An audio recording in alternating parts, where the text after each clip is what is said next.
Welcome to an episode of Game Engine Coding Quickies. Today we're going to talk about cameras and how they're implemented in game engines and the sort of things they're designed to handle. So let's talk about cameras real quick. If you're designing a camera for your game engine, what do you need? Well, look at it real quick. Well, ultimately you want to handle a size, a rectangle. It just needs a width and a height. And there's going to be some vectors that you can cache if you want. Cache just means basically save them temporarily. And you sort of might as well. So these will be like normalized front, up, right. And you're going to have a position. That's also quite important. Now, if you're in perspective, you're going to have a field of view. And this is basically your eyes, how wide it looks out or how narrow. You can also use this as a zoom or scoping or scouting or whatever you might want in your game with cool little utilities. Now, the yaw is left and right turning, and the pitch is up and down. You can do these in radians or whatever, the 360, however you want to do it, but you got to make sure you get your translations right. And a render distance is something you set on your projection matrix so that you know how much stuff to render. So the camera is going to tie in with rendering. A view matrix is basically determines where you're looking and what you can see along with the projection. So you'll need to update these. You don't ever set these on their own typically. Typically these are calculated off of these other variables that you've set. So you can cache them once they've been updated. So there's also a skybox that you can render per camera. I think this is a decent idea. And here are some update functions. Now basically these will update the projection and view matrix.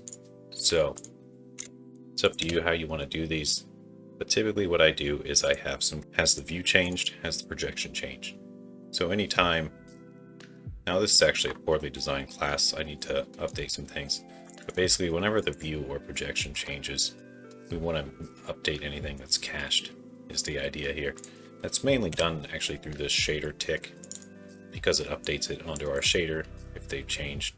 So the only thing we really need to do is make sure anytime we call, I believe any of these functions, this one, update camera vectors, updates the front up and right, so that's not something we change. So in a more perfect world, these would all be private and we would have getters and setters for them that automatically toggle these update, projection, change. But I've done that through these functions. Anytime they're called, we update the view matrix. We need to update what's cached on the shader. So this one is a very manually controlled setup where the end user has to call these when appropriate. So after you change something, you need to call these, and that's going to in turn update the shader. But you need to call the shader tick too, and it'll update anything on the shaders. So that's one way of doing it. But now, this whole class here is somewhat subjective. You can do it your own way.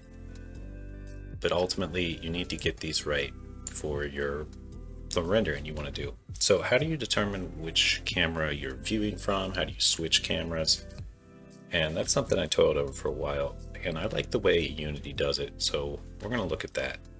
I don't have it implemented in this class, but the way Unity does it is they have a depth.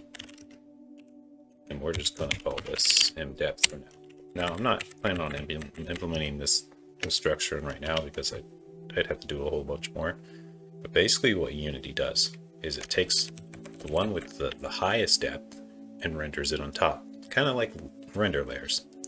So what you can do in Unity is you can make a small viewport, put it in the center, and do like a rear view mirror, or you can do a mini map or something with a different camera. And you can just have the top layer camera as the highest depth.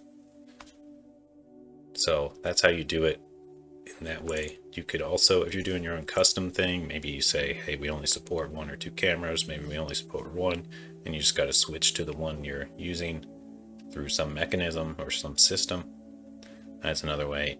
I think depth is one of the coolest ways, and it's something I probably want to implement into my engine eventually.